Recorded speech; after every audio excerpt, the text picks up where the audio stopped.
Production funding for Sports Files is made possible in part by Infinity of Memphis has moved to Germantown Road, just half-mile north of Wolf Chase Galleria, and is proud to support WKNO for its quality broadcasting and service to our community. Quality and service? No wonder Infinity of Memphis feels at home on WKNO.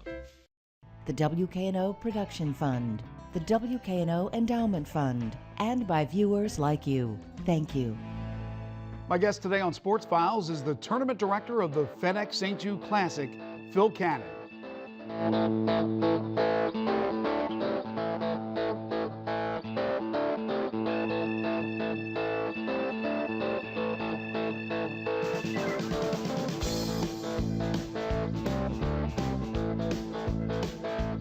Next week, some of the greatest golfers in the world will converge on Memphis for the 58th annual FedEx St. Jude Classic.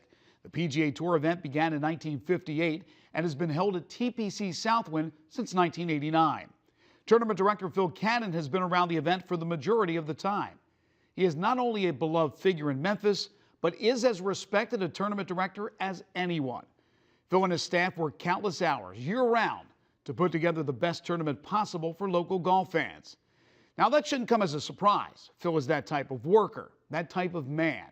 But what is incredible, amazing, mind-boggling is that Phil has kept up this pace as he continues to battle cancer.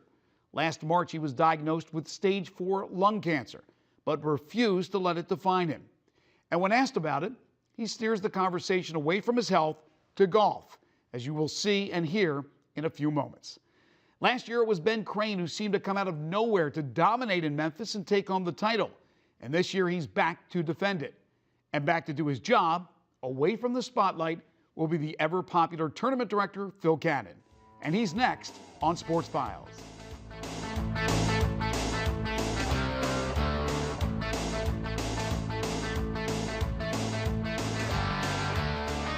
Phil, I know you are extremely busy. We're out here at TPC Southwind. The tournament is next week.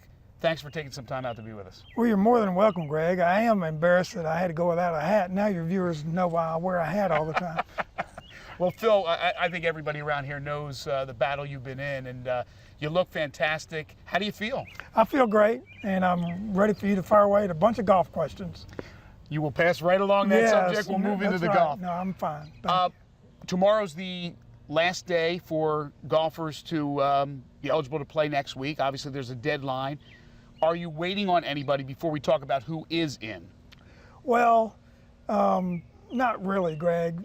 Most of the guys have made up their minds what they're going to do by the Thursday of advance week, which is where we find ourselves today. And tomorrow we might have a surprise or two, but it's really not likely as it used to be. Back 10 years ago, the guys would, Freddie Couples, Tom Watson, Tom Kite, you know, those guys would all come in on the last day. But, right. We got Davis Love III earlier this week, which is probably the last big get that we will have come in. So it's pretty much all done but the shouting now. You've had some tremendous fields over the years, especially lately. A lot of golfers who like to play the week before the Open, others that don't. Mickelson, Dustin Johnson, just to name a few. Give us some more names. How good do you feel about the field? Well, you know, Graham McDowell is another name there. Luke Donald is a name that we have not had in Memphis before, and is a great international star, former number one in the world. So the field's going to be good. The field is going to be a little better than good, probably. But we do find ourselves the week before the U.S. Open on the West Coast. The Open next week is in Seattle, and quite frankly, we sort of take our lumps. You guys have a plane that's available for golfers who are going to play in the U.S. Open, so that's kind of a perk for guys, a little bit of incentive to try to get them. Of course, in this day and age, with the money they're making, they have private jets, it's not really a factor, but you have done everything and have bent over backwards to try to get guys who are playing in the Open to come and play the week before. Well, we definitely do, but at this day and time, players play events for maybe two reasons. The overriding reason is the schedule. Where are you on the schedule? Do they want to play the week before a major? Do they not? Are they traveling? Is there kids graduating from high school? Just any one of dozens of reasons. You know, we have 156 players in the field, and there are 156 reasons why they're playing. And the schedule is probably the primary reason. Golf courses is also a reason. But now that we've got a championship caliber golf course here at TPC Southwind, and golf course is not nearly the factor maybe that it once was prior to the renovation in 2005. You also mentioned that the U.S. Open's out on the West Coast. Is that a factor if let's say Valhalla was the U.S. Open site this year in Louisville and it's closer in proximity to Memphis? Does that make a difference? Oh, definitely. The U.S. Open was in Pinehurst, North Carolina last year, and I said last year it's just one state over. Right. And, they could almost drive there. Not one of your drives, but they're flying to the West Coast now. Seattle's about as far away as you can go. So we do have a charter that leaves Sunday night with a crop full of golfers. But, I would submit to you that the Phil Mickelsons and Graham McDowells and Justin Johnsons of the world, they probably got their own planes. When you have a champion in your field that's named Phil Mickelson or Dustin Johnson or a big name Phil, how much of an advantage is that for you or for any tournament? Because more than likely that golfer will make room in their schedule to defend their title or to come back as a past champion. So to have big names, how important is it? Well, we're a star machine. We're a star-driven industry. The golf is, just like the entertainment world. And I submit to you that a celebrity, somebody who is famous for being well known, you know them by their picture on a billboard with no cut line, or you know them because of their first name. Right. Phil, Roy, Tiger, even Dustin has got that star power now, and so it's real important. And our champion this year, Ben Crane, has been nothing but great for us, and he was here in March for a great media day, and but we are in a day of star power, and what did Joni Mitchell sing about the Star Maker machine? Right. That's what we're in. And of course, Ben will be back to defend his title next week. How have the obstacles and the challenges changed for you over the years in trying to align this field with the top players? Well, now that we are the week prior to the U.S. Open, that's probably one of the best weeks we could be in. It's one of the big perks, if you will, toward making that machine. So it's been a benefit. I think it's been a great benefit, and the weather has a little bit to do with it also. And if we were to be played in August, it'd be the 12th hot week of the summer, not the second hot week of the summer. So the weather looks good next week, and heaven knows the players have played with their share of rain the past 4 or 5 weeks coming out of Texas, and so we're excited about that. TPC Southwind undergoing the renovation in 2005 is another benefit. Right. We've had less than 24 players finish the 4 days in double digits under par. So it's a great golf course. Roy McIlroy played Quail Hollow in 22 under 3 or 4 weeks ago, and that's not, I don't think, what the players want to see, is that just birdie fest. So we think a little bit of wind next week, some sun to bake the greens, and we'll have a championship week for sure. The days of John Cook winning at 27 under par, 26 under par, and they have changed, certainly. Well, they definitely have, and there for a while we didn't have grass on our greens; they were dirt, and so changing over to the champion Bermuda greens in 2005 was a big benefit. Being the week prior to the U.S. Open's a big benefit. And having some sunny weather on the 5-day forecast is also a benefit. You have handed out exemptions over the years to a number of young, talented, up-and-coming golfers. You've really been kind, and most of the time those golfers down the line will remember that. Jordan Spieth, you gave an exemption a number of years ago. In fact, he was on our radio show out here. We're always broadcasting live from the tournament. We enjoyed doing so. I would imagine you went after Jordan, but his schedule just too booked up? Well, the one thing that worked against us is he's a daggum Texan, and they just finished 2 weeks in Texas. Yeah, so he's going to play Jack Nicklaus's tournament this week, and the U.S. Open's after us. So the question becomes, does he play 5 weeks in a row? And that's just probably unrealistic. As far as the course itself, what have you heard from everybody that works on this beautiful layout here at TPC Southwind? What type of condition is the course in for next week's event? I'll tell you what I've heard: squish, squish, squish. The rain and the wet weather is has Take not its been toll. our friend. Right. But we came out of a really harsh winter in great shape. Jim Thomas, the course superintendent here, does just a fantastic job. Very, very little winter kill. The golf course is just as lush as it can be.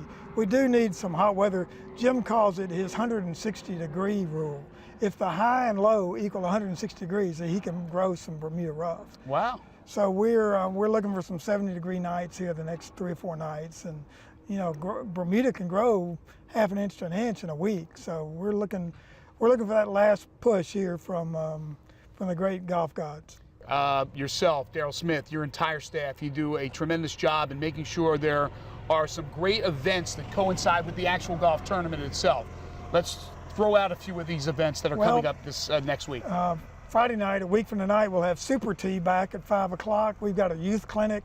The Campbell's Clinic is helping us produce the Super T concert and the youth clinic. The youth clinic is coming up on Wednesday night at 5:30 right here on the driving range, and some of the golf pros and stars that are in our field next week will be helping us with that. So couple of big events there. The food trucks is new. We're redoing our public hospitality tent that y'all broadcast from. Right. Middays on, I guess, Wednesday, Thursday, and Friday. And so a lot to do. The world's best golfers that are playing golf next week will be in Memphis. And for people who are out there wondering, you know, I've never been to the tournament, I'm worried about parking, how do I get back and forth from the tournament? It's going to be crazy. How would you reassure them that it's pretty simple to get in and out? As long as it's dry, we'll have 50 acres of parking on site. Right. I love the honesty. Yes.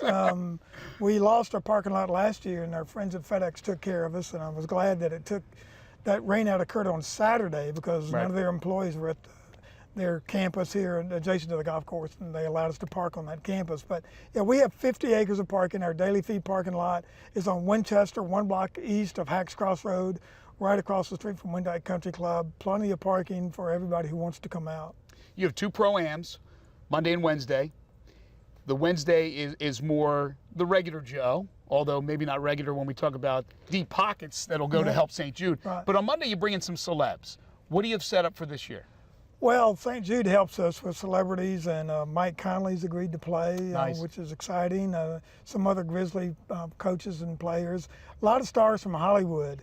If I mentioned their names, you would know them. But if I had their pictures up here, you'd say, oh, yeah, he's from Mad Men, or, you know, he's from Sixth Sense, or Madam Secretary, one of these shows that I don't watch on TV. But so a lot of Hollywood stars coming out to play in the Pro-Am on Monday. On Wednesday, Putty, who was Elaine's boyfriend. Putty's coming out yeah, here? Putty on Seinfeld. The voice in Major, I think it's in Patrick Warburton is Patrick his name. Yeah, Warburton, he does right, some right. commercials now for Rent-A-Car. writing voiceovers and things like that. And then Hugh Freeze and Dan Mullen are playing, not in the same foursome. That would be a bad thing. It would be a bad thing, but we're excited about the opportunity. Denny Hamlin, I think he would skip the NASCAR race and come play in the FedEx tournament. He'll be back playing. That's right, drives the FedEx machine on the NASCAR's top circuit. Number 11 there, Greg. Number 11, Yes, look at you. thank You know your God. NASCAR, Phil. Oh, yes. Do you, over the years, get a lot of emails, texts, phone calls from spectators, fans of the tournament, and they give you suggestions? Well, before this job, I was at the Mid-South Coliseum, and I never got an email or a phone call from somebody unless they were mad at me. So this job, it's pleasantly enough, a lot of people are very excited about the hospital connection to the hospital the golf tournament does, the big time sporting event, and we hear from a lot of fans, and they've got great suggestions. We actually heard from a man 5 years ago suggested that we take some golf carts around and dispense water to the volunteers, and we took his idea and put him in charge of the committee. So that's the kind of support we get from the community. Yeah. From the community. And speaking of the volunteers, what a great job they always do. Oh man, they are great. We stay out of the way. The staff's job literally is to stay out of the way. I told them in a meeting last week, if you see me coming, put your hand up and say, we got this, Phil. I was actually out at a 4-way stop last year trying to help the sheriff direct traffic in the rain. And it's like, man, that was about the dumbest thing I've done. So I think he probably has got it down pat. You know? Well, there's a lot of people who know you, and they know the job you do with this tournament. It's absolutely tremendous each and every year. What year is it now for you here? I've been an associate with the tournament since 1968. I was a sophomore at White Station High School. Wow. And literally rode my bike to the tournament, but been on the full-time staff since 90 and been tournament director since 2000. When do you guys start to approach golfers to try to get them to play in your tournament? The day after this year's event. The best time to sell next year's event is during this year's event.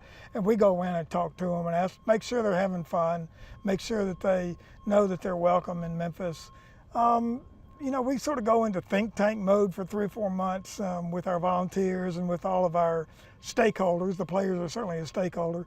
And we contact them around Christmas time. St. Jude plays a big part in helping us with that effort with some calendars and some reminders from the kids. So it's a year-round effort for sure. Yeah, you get them thinking about it early. They're not going to commit that early, but then you stay on them and you hope that they do. Right. We were talking earlier about some of the young golfers, the up-and-coming golfers you've given a chance to play in this event, like Jordan Spieth. What do we have as far as exemptions for this year's tournament? Well, we're real excited about Clay Myers II, and his mom reminded me always use the second, so it's Clay Myers II. And tell everybody why people should know that name. Well, he's been associated with the First Tee program. Memphis came out of the First Tee program, and he finished 4th in the Golf Channel's Big Break series this past year, right? So we're excited about Clay Myers II. Corey Connors is a young man out of Kent State that we've had our eye on for some time. He's turned pro and will be coming in. We're expecting big things from him. But you know, Webb Simpson and Billy Horschel, we announced their names a couple of weeks ago. We both gave them their first playing opportunity on the PGA Tour here. So wow, I didn't know that. We're real excited about that. Patrick Reed is another one, and so all those guys that we give exemptions to, we're planting seeds, and when those seeds turn into big oak trees like Jordan Spieth, and we hope that they'll remember us and come back. I'll leave you with this. What is the one common thread of what a golfer tells you when they're done their week here playing? What do these golfers say to you, Phil? Because I know a lot of them come and talk to you. I see it. What are they saying to you? They cuss me out for having hard greens. You know. Yeah. No, it's a fair test. I think they all tell us it's a fair test. Our volunteers do a great job. The hospital connection is second to none on the PGA Tour, and you know, they enjoy Memphis and they get their fill of vitamin Q, I call it, the barbecue during the week. And right. So it's just the Southern hospitality and the volunteers and the tough competitive golf course and then the St. Jude connection. Well, Phil, nobody does it better. Continued success. I know you're going to have another great week. We're all going to enjoy it. Thank you so much for your time. No problem, Greg. Always a pleasure. We'll see you next week. Thank you. That's Phil Cannon. We'll take a break. Overtime is next.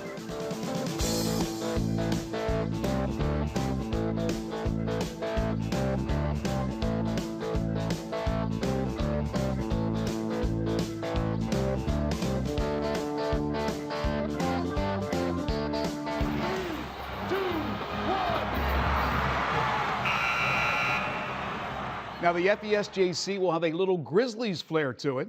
Well, at least the Pro-Ams will. Grizz guard Mike Conley is scheduled to play in both Pro-Ams on Monday and on Wednesday. And speaking of the Grizzlies, the big storyline this offseason is the future of All-Star center Marc Gasol. The free agent big man will be deciding on staying with the Grizz or moving on to another team. It's a decision that could have major ramifications.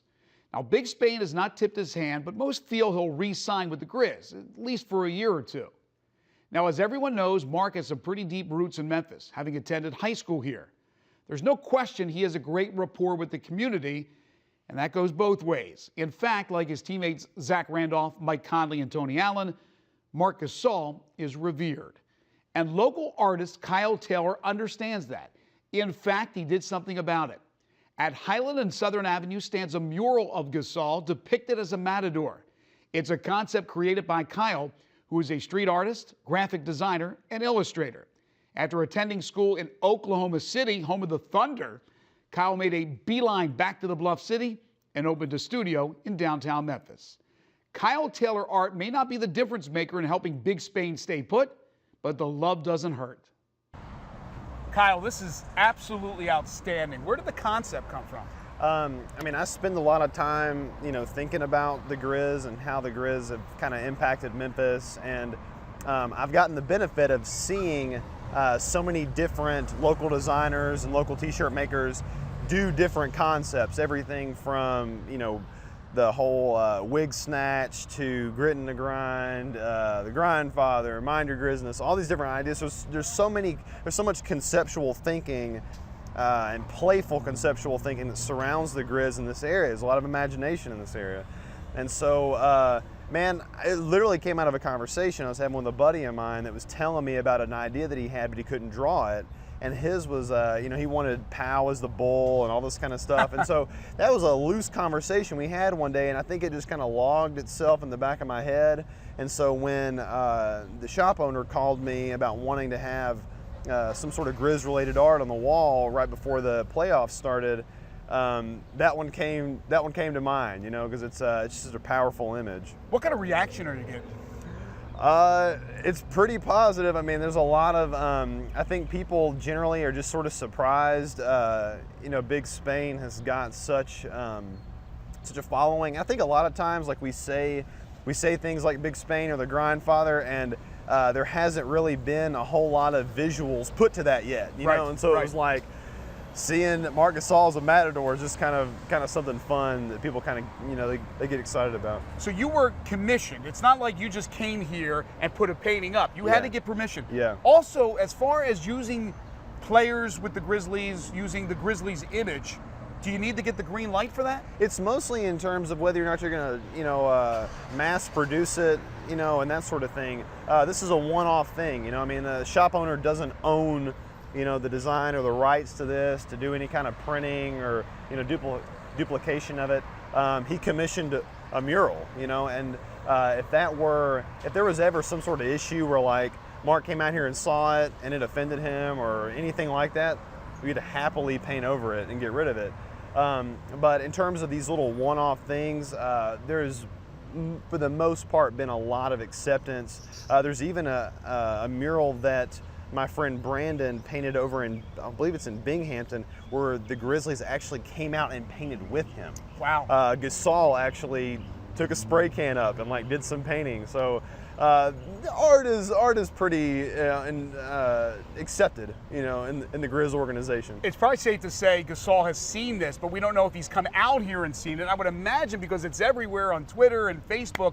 But have you heard from Mark, and have you heard from anybody within the organization? I have not heard anything from the. I hadn't heard anything directly from Mark. It would tickle me pink to get a picture of him like standing in front of it, or if he made some sort of allusion to it in an interview, that would just be wicked. But I've only just heard really bits and pieces from different members of the organization, like within the offices and things, that have seen it. They've congratulated me. They enjoy it. And they've essentially given it their blessing. You know? All right, how long did it take you to paint this? And by the way, you painted this back in your studio and then put it up here. Explain what type of art this is and how long it took. I'm a graphic designer by trade. I spend most of my time on the computer doing a lot of my work there. It probably had about a solid work day, and actually creating the illustration and piecing it all together. Had probably a day or two in the studio painting it and arranging it. And then I had about a day of install and touch-up. What's interesting, you went to art school in Oklahoma City. Yeah. One of the rival cities for Memphis in basketball because of the Thunder, and then came back to Memphis in 2010. Yeah. But you're from Memphis, so the Grizzlies are the team you root for, not Oklahoma City. Yeah, no. So it's funny because people ask me about, you know, are you torn when we were head-to-head in the series last year? And I said, man, like, actually, I draw a lot of inspiration from what I saw happening in the community in Oklahoma City when the Thunder were starting to rise up. Because a lot of what we're seeing happening now in Memphis with a lot of the secondary merchandise coming out and all this kind of stuff, that was going on in Oklahoma City. Thunder up, you know, gosh, I saw, you know, clouds with thunderbolts printed on underwear. I mean, that was a thing, you know, so like the everyone representing in their own style. I remember that happening in Oklahoma City. So when I moved to Memphis and I saw the Grizzlies starting to come up, I was like, there's about to be a rise of secondary merchandise. If you go to your website, you'll see all kinds of things that you do, all kinds of paintings, and obviously not just sports. In fact, I mean, sports is secondary. Yeah. But there's some things with Tony Allen. Without getting too technical, the legalities about trying to use a name or use a face of an organization or something that's trademarked How do you deal with that? Yeah, and when it comes to, so I studied advertising and design. I know, like the back of my hand, the general rules behind things like brand standards and things like that. Right. The Grizzlies have brand standards. The NBA has brand standards. The Grizzlies' brand standards are owned by the NBA. You know, I mean, any sort of imaging rights, that all goes up to the big man. Like that goes up to the NBA. And so you can't just simply take someone's face, slap it on a T-shirt, and sell it without hearing from somebody. Right. You know, and a lot of what's great though is some of the folks that have done it the right way. I mean, they give percentages to some of the players' foundations. You know, Gasol's got a foundation. Tony Allen has some nonprofits that he supports. So there's ways of, you know, connecting it and making it right if you do it the right way. Kyle, this is absolutely outstanding. Looking forward to seeing what's next. And Thanks, man. people can go to online, Kyle Taylor Art, find out more about what this guy's all about. Thanks so much for your time. Thank you. Wow, really terrific job from Kyle. And that'll do it for now. Remember, to see any of our previous Sports Files shows, simply go to our website, WKNO.org. Have a great week, and we'll see you next time.